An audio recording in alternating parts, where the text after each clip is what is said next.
और सर्वनाम। तो संज्ञा और सर्वनाम की विशेषता बताने वाले शब्द को विशेषण कहेंगे। पहले पढ़ चुके हैं संज्ञा सर्वनाम, तो वही संज्ञा सर्वनाम की विशेषता जो शब्द बताएंगे उसको विशेषण कहते हैं।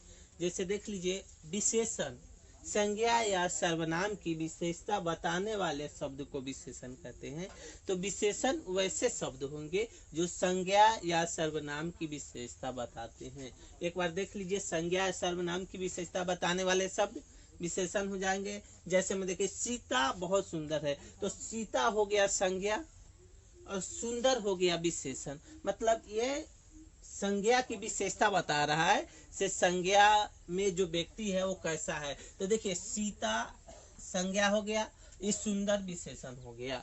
मतलब जिस शब्द की विशेषता बताया जा रहा है, तो विशेषता बताया जा रहा है सीता के, विशेषता है सुंदर, तो इसमें विशेषण हो जाएगा सुंदर। दूसरा, वह मोटी है, तो वह हो जाएगा सर्वनाम, और मोटी इसकी विशेषता है, तो यहाँ पे विशेषण हो जाएगा मोटी। और सीता सुंदर है, इसमें विशेषण हो जाएगा सुंदर। और इसी में प्रयोग किया जाता है विशेष से। विशेष कौन से शब्द होंगे, तो जिस शब्द की विशेषता बताया जाए उसे हम विशेष शब्द कहते हैं। जिस संज्ञा या सर्वनाम शब्द की विशेषता बताई जाती है, तो जिसकी विशेषता बताई जाएगी वही विशेष शब्द हो जाएगा। तो जैसे यहाँ देखिए, सीता सुंदर है, तो किसके बारे में बताया जा रहा है, सीता के बारे में, तो यही सीता विशेष से हो जाएगा, और ये सुंदर है विशेषण हो जाएगा। तो जिस संज्ञा या सर्वनाम शब्द की विशेषता बताई जाए उसे हम विशेषण कहते हैं। तो इसमें समझ लीजिए विशेष क्या है, तो विशेष वैसे संज्ञा या सर्वनाम शब्द है जिसकी विशेषता बताई जाती है। तो यहाँ देखिए, सीता सुंदर है, तो इसमें सीता की विशेषता बताई जा रही, इस सीता के बारे में बात किया जा रहा है, जिसके बारे में बात किया जाता है उसी को हम विशेष बोलते हैं। तो यहाँ पर किसके बारे में बात किया जा रहा है, तो सीता के बारे में, तो विशेष हो जाएगा इसमें सीता।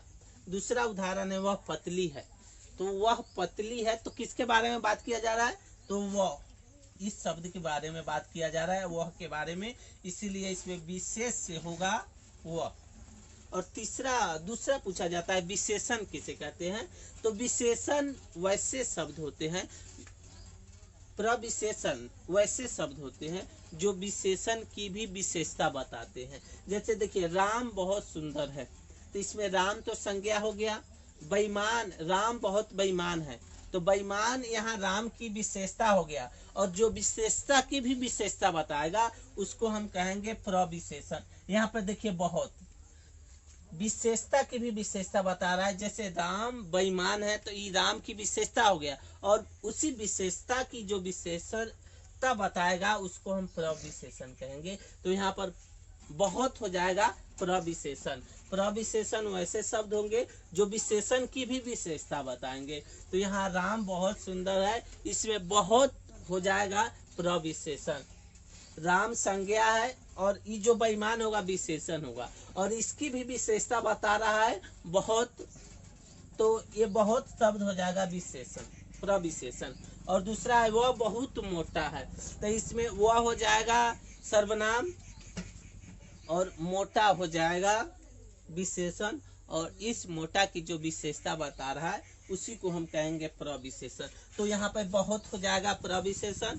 तो इस तरह हम लोग पढ़ लिए हैं, विशेषण किसे कहते हैं, विशेष किसे कहते हैं, और प्रविशेषण किसे कहते हैं। तो आइए एक बार और समझ लेते हैं। तो विशेषण वैसे शब्द होंगे जो संज्ञा या सर्वनाम की विशेषता बताएंगे। जैसे देख लीजिए, सीता बहुत सुंदर है, तो इसमें विशेषण कौन है, तो सुंदर। सुंदर सीता की विशेषता बता, सीता की विशेषता क्या है, तो सुंदर है सीता। वह मोटी है, तो वह जो प्रयोग किया जा रहा है विशेषण, उसकी विशेषता है मोटी। दूसरा शब्द है विशेष किसे कहते हैं, तो विशेष होगा जिस संज्ञा या सर्वनाम शब्द की विशेषता बताई जाए उसे विशेष कहते हैं। तो देखिए, जैसे में किसकी विशेषता बताई जा रही, तो सीता की विशेषता बताई जा रही है, इसमें किसके बारे में बात किया जा रहा है, तो वह के बारे में, तो वह हो जाएगा विशेष। उसके बाद है प्रविशेषण। प्रविशेषण होगा जो विशेषण की भी विशेषता बताए, वैसे शब्द को प्रविशेषण कहेंगे, जो विशेषण की भी विशेषता बताए। तो यहाँ देखिए राम, राम बहुत बेईमान है, तो यहाँ राम हो गया संज्ञा, बेईमान हो गया विशेषण, और इसी बेईमान की विशेषता बता रहा है, विशेषण की भी विशेषता बता रहा है, तो बहुत हो जाएगा प्रविशेषण। उसके बाद है वह बहुत मोटा है, तो वह बहुत मोटा है, तो वह हो जाएगा सर्वनाम, मोटा हो जाएगा विशेषण, और इसी विशेषण की विशेषता बता रहा है बहुत मोटा, तो ये बहुत हो जाएगा प्रविशेषण। अब इसके बारे में, इसके बाद हम जानते हैं, बंद करिए। अब आगे विशेषण के भेद, अब हम लोग जानेंगे विशेषण के कितने भेद हैं।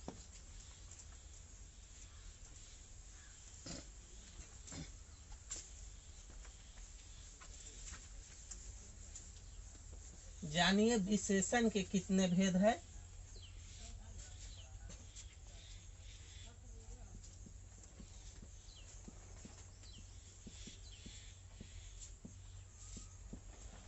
विशेषण के भेद, देखिए विशेषण के मुख्यतः 4 भेद है। विशेषण के भेद 4 है, और कौन कौन से 4 विशेषण के भेद है उसके बारे में बताते हैं। तो पहला है गुणवाचक विशेषण, गुणवाचक विशेषण, गुणवाचक विशेषण। 2 में गुणवाचक विशेषण, परिमाणवाचक विशेषण, परिमाणवाचक विशेषण, परिमाणवाचक विशेषण। तीसरा है गुणवाचक संख्यावाचक विशेषण, संख्यावाचक विशेषण, संख्यावाचक विशेषण।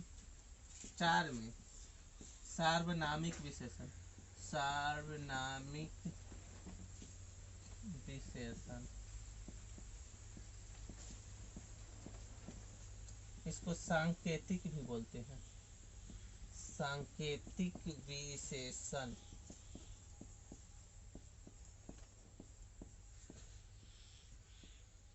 अब देख लीजिए विशेषण के भेद, तो विशेषण के 4 भेद है। पहला भेद है गुणवाचक विशेषण, दूसरा है परिमाणवाचक विशेषण, तीसरा है संख्यावाचक विशेषण, और चौथा है सार्वनामिक विशेषण, या इसको हम संकेतवाचक विशेषण भी बोल सकते हैं। तो अब आइए विस्तार से जानते हैं से गुणवाचक विशेषण किसे कहते हैं, इसके उदाहरण द्वारा समझेंगे।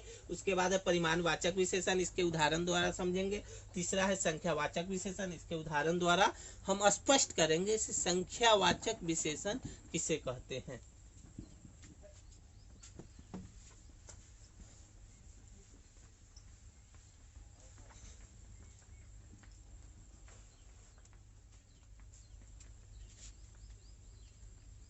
तो पहला है गुणवाचक विशेषण, गुणवाचक विशेषण, गुणवाचक विशेषण। तो गुणवाचक विशेषण किसे कहते हैं, तो जिन संज्ञा या सर्वनाम शब्दों से, जिन संज्ञा या सर्वनाम शब्दों से गुण, दोष, अवस्था या स्थिति का बोध हो, स्थिति का बोध हो उसे गुणवाचक, उसे गुणवाचक विशेषण, उसे गुणवाचक विशेषण कहते हैं, उसे गुणवाचक विशेषण कहते हैं। जैसे में देखिए राम परिश्रमी है, परिश्रमी है, राम परिश्रमी है या वह चतुर है, वह चतुर है। देखिए पहला है गुणवाचक विशेषण। तो गुणवाचक विशेषण किसे कहते हैं? तो जिन संज्ञा या सर्वनाम शब्दों से गुण दोष अवस्था या स्थिति का बोध हो उसे गुणवाचक विशेषण कहते हैं। गुणवाचक विशेषण में व्यक्ति के गुण का बोध होता है, उसके दोष का बोध होता है, उसकी स्थिति का बोध होता है, उसी को गुणवाचक विशेषण कहते हैं। इससे पता चल जाएगा व्यक्ति के अंदर कौन सा गुण है। जब गुण की बात होने लगेगी तो उसको गुणवाचक विशेषण हम कहेंगे। जैसे देखिए राम परिश्रमी है, तो इसमें परिश्रमी राम की गुणवाचक विशेषण है। मतलब गुण व्यक्ति के अंदर की गुण की बात किया जा रहा है। जब अंदर के गुण की बात किया जाएगा तो गुणवाचक विशेषण हो जाएगा। तो यहाँ पे राम परिश्रमी है तो ये हो जाएगा गुण परिश्रमी, यहाँ पे गुणवाचक विशेषण हो जाएगा। उसके बाद है वह चतुर है, तो वह चतुर है तो ये जो चतुर शब्द है ये गुणवाचक में आ जाएगा। तो गुणवाचक विशेषण है जिस संज्ञा या सर्वनाम शब्दों से गुण दोष अवस्था या स्थिति का बोध हो उसे गुणवाचक विशेषण कहते हैं। जैसे राम परिश्रमी है तो इसमें परिश्रमी शब्द है गुणवाचक विशेषण, इसमें गुण हो जाएगा। वह चतुर है तो यहाँ चतुर भी गुणवाचक विशेषण हो जाएगा। तब आइए दूसरा विशेषण जानते हैं, परिमाणवाचक विशेषण। परिमाणवाचक विशेषण, परिमाणवाचक विशेषण, परिमाणवाचक विशेषण, परिमाणवाचक विशेषण। परिमाणवाचक विशेषण में आइए जानते हैं,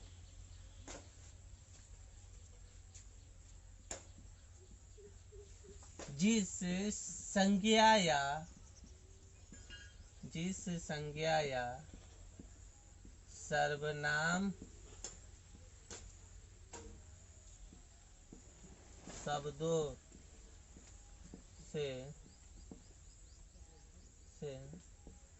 मात्रा, सर्वनाम शब्दों से मात्रा, जिस संज्ञा या सर्वनाम शब्दों से मात्रा या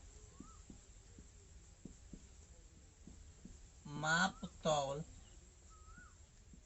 का बोध हो, माप तौल का बोध हो, माप तौल का बोध हो उसे परिमाणवाचक विशेषण कहते हैं।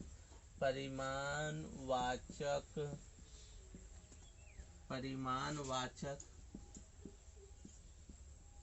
विशेषण, परिमाणवाचक विशेषण कहते हैं। देखिए जान लीजिए परिमाणवाचक विशेषण किसे कहेंगे? तो जिस संज्ञा या सर्वनाम शब्दों से मात्रा या माप तौल का बोध हो उसे परिमाणवाचक विशेषण कहते हैं। परिमाण का मतलब ही होता है माप तौल। तो जान लीजिए परिमाणवाचक विशेषण किसे कहेंगे? तो जिस संज्ञा या सर्वनाम शब्दों से मात्रा, मात्रा का मतलब माप तौल, मात्रा या माप तौल का बोध हो उसे परिमाणवाचक विशेषण कहते हैं। जैसे में देख लीजिए परिमाणवाचक विशेषण किसको कहेंगे? तो परिमाणवाचक विशेषण में आ जाएगा 10 किलो। देखिए 10 किलो आलू, 10 किलो आलू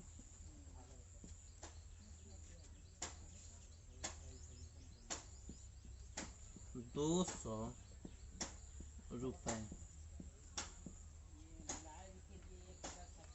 देखिए परिमाणवाचक विशेषण होगा जिस संज्ञा या सर्वनाम शब्दों से माप तौल का बोध होगा तो उसको हम परिमाणवाचक विशेषण कहेंगे। जैसे देखिए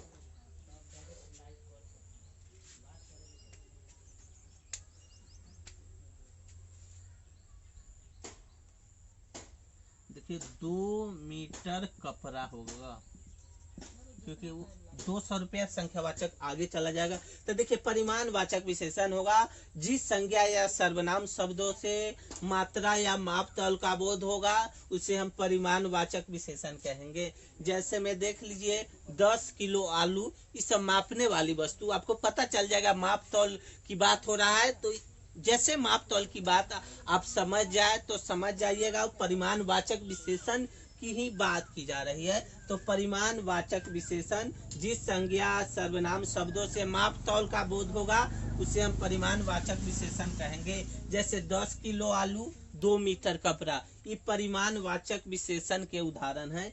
कहीं कहीं आपसे परिमाणवाचक विशेषण के बारे में पूछा जाएगा तो कहिएगा जिस संज्ञा या सर्वनाम शब्दों से मात्रा या माप तौल का बोध हो उसे परिमाणवाचक विशेषण कहते हैं। जैसे 10 किलो आलू, 2 मीटर कपड़ा, ये परिमाणवाचक विशेषण के उदाहरण है। और परिमाणवाचक विशेषण को 2 भागों में बांटा गया है। एगो होता है निश्चित परिमाणवाचक विशेषण, एगो है अनिश्चित परिमाणवाचक विशेषण। तो इसी का 2 भाग और किया गया है, निश्चित और अनिश्चित। देखिए निश्चित परिमाणवाचक विशेषण में होगा से जिस मतलब उसमें निश्चित मात्रा का पता चलेगा, नाप तौल की निश्चित पता चल जाएगा। और अनिश्चित में होगा से उसमें माप तौल का कोई निश्चित पता नहीं चलेगा। जैसे देखिए परिमाणवाचक विशेषण को 2 भागों में बांटा गया। पहला है निश्चित, तो निश्चित में आपको माप तौल का पता चल जाएगा, अनिश्चित में आपको माप तौल का पता नहीं चलेगा। तो परिमाणवाचक विशेषण 2 भागों में बांटा गया है, एक है निश्चित, एक है अनिश्चित, दूसरा है अनिश्चित। तो निश्चित के बारे में पता चल जाएगा कितना माप तौल किया जा रहा है, अनिश्चित पे माप तौल के बारे में पता नहीं चल पाएगा। जैसे 10 किलो आलू है तो यहाँ कहेगा कुछ किलो आलू, थोड़ा मीटर कपड़ा। तो ये सब है परिमाणवाचक, जान लीजिए एक निश्चित दूसरा अनिश्चित है। निश्चित में माप तौल का पता चलेगा, अनिश्चित में माप तौल का पता नहीं चलेगा। उसमें रहेगा थोड़ा सा आलू, कुछ मीटर कपड़ा। तो उससे अगर निश्चित परिमाणवाचक में आपको निश्चित माप तौल का पता चलेगा और अनिश्चित परिमाणवाचक विशेषण में आपको माप तौल की पता नहीं चलेगा, आपको कुछ थोड़ा का मतलब अनुमान लगाया रहता है या आपको पता नहीं चलेगा संख्या माप तौल के बारे में, तो आप जान जाइएगा ये अनिश्चित परिमाणवाचक विशेषण है। अब जानिए, आइए तीसरा बताते हैं संख्यावाचक विशेषण।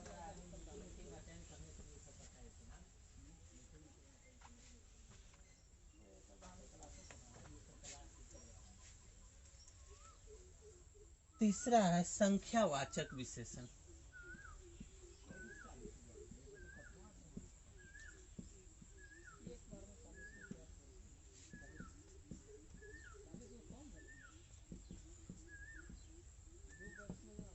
संख्यावाचक विशेषण देखिए जिन संज्ञा या सर्वनाम शब्दों से, जिन संज्ञा या सर्वनाम शब्दों से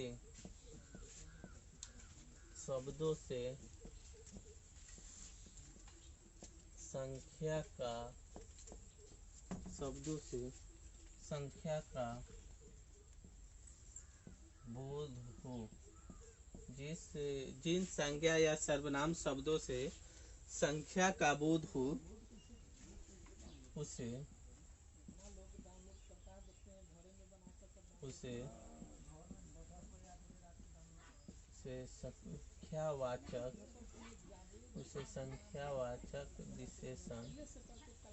संख्यावाचक विशेषण कहते हैं।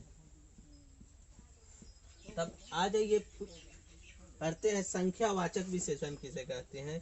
तो संख्यावाचक विशेषण में हो जाएगा जिन संज्ञा या सर्वनाम शब्दों से संख्या का बोध हो उसे हम संख्यावाचक विशेषण कहते हैं। जैसे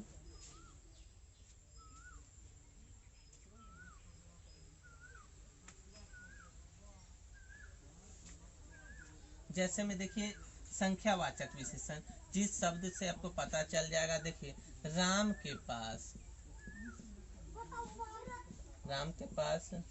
2 रुपए हैं। 2 रुपए हैं।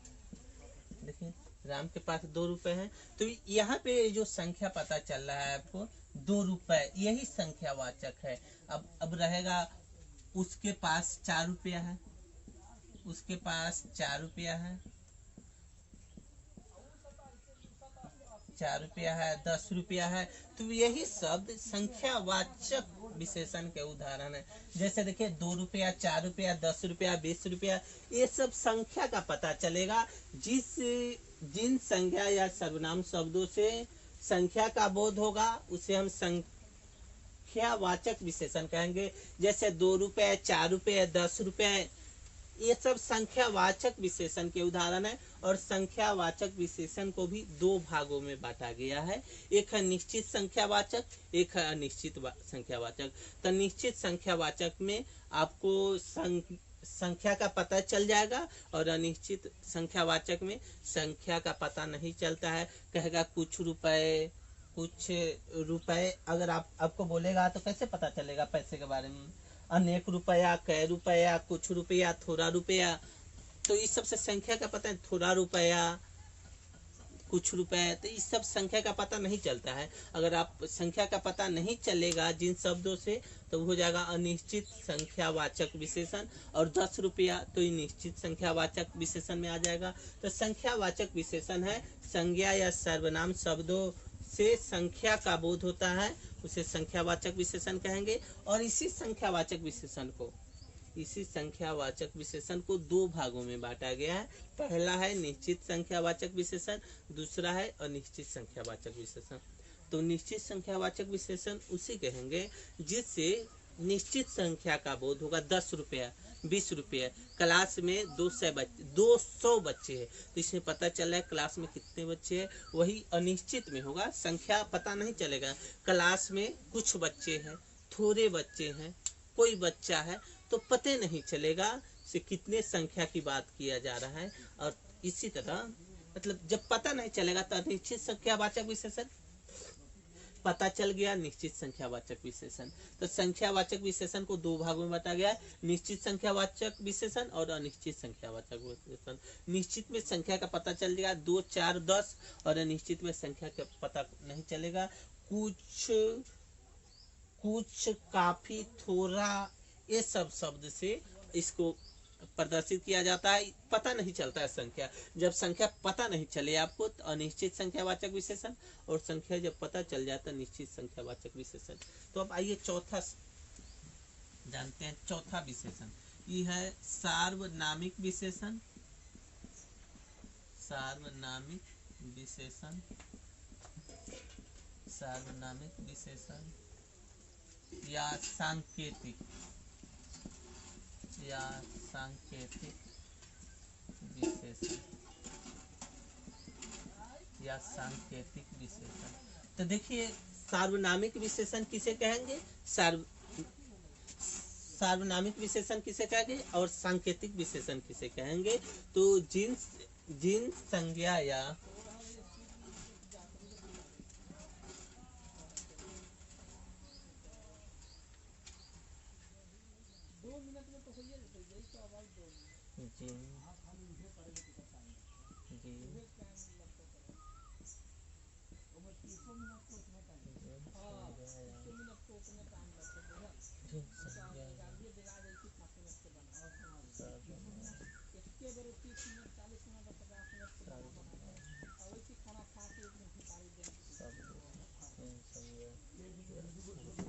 शब्दों से, जिन संज्ञा या सर्वनाम शब्दों से, जिन संज्ञा या सर्वनाम शब्दों से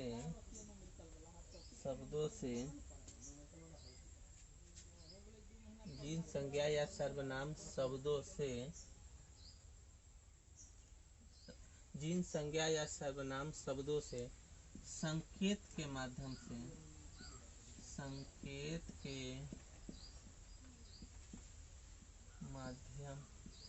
से विशेषण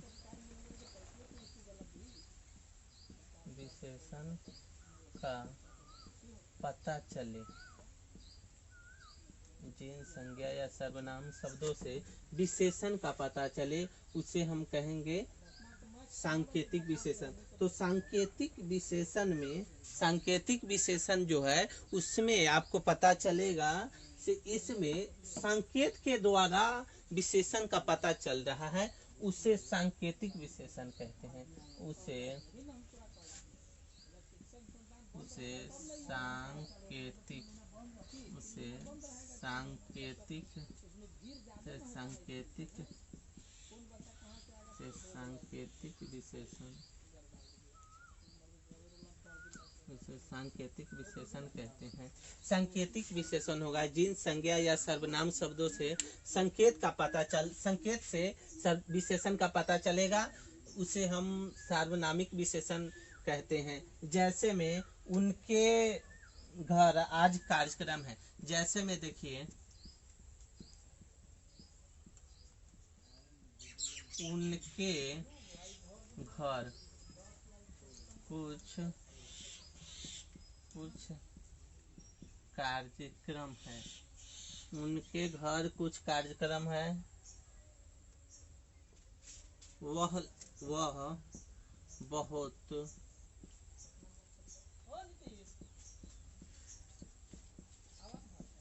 होशियार है। तो यहाँ देखिए सांकेतिक विशेषण में संकेत के द्वारा पता चल रहा है विशेषण के बारे में। तो जैसे देख लीजिए उनके घर कुछ कार्यक्रम है, तो इस संकेत के बारे में बता रहा है उनके घर पे कुछ कार्यक्रम है और वह बहुत सुंदर है। तो यहाँ पे संकेत के माध्यम से समझाया जा रहा है से वह बहुत सुंदर है। तो सार्वनामिक विशेषण और सांकेतिक विशेषण वैसे संज्ञा या सर्वनाम शब्द है जिसे संकेत के माध्यम से ही विशेषण का पता चलता है, उसे हम सार्वनामिक या सांकेतिक विशेषण कहते हैं। जैसे देखिए उनके घर कुछ कार्यक्रम है, तो ये स्पष्ट नहीं है, इशारे के द्वारा बताया जा रहा है वह बहुत होशियार है, ये भी इशारे के द्वारा शब्द बताया जा रहा है वह बहुत होशियार है। तो ये सांकेतिक विशेषण के उदाहरण हो गए। तो देख लीजिए एक बार और, संख्यावाचक विशेषण।